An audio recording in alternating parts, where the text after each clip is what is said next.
One way suffering ceases to be suffering is to find meaning in that suffering. That is from Man's Search for Meaning by Viktor Frankl. He was a Nazi concentration camp survivor. He was a psychiatrist before he went into the camp, and of course he continued after he was liberated. And one of his points, especially in this book, is that you can find meaning despite suffering. But he makes it clear he doesn't want anyone to go through unnecessary suffering, and if you can avoid suffering, by all means avoid suffering.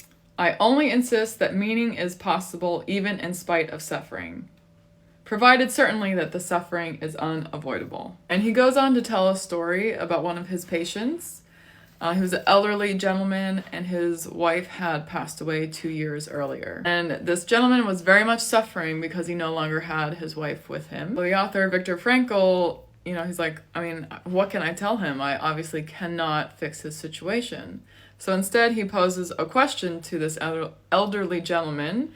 And he says, okay, so what would have happened if you had passed away first and your wife had outlived you? The gentleman says, oh, my wife would have been heartbroken. She would have suffered a lot without me. And Viktor Frankl responds, well, there you go. You have spared your wife the suffering by outliving her. And of course, it's at the expense that now you suffer, but you spared her suffering. And he said, right after that, the elderly gentleman stood up, shook his hand, and never came back. In a good way.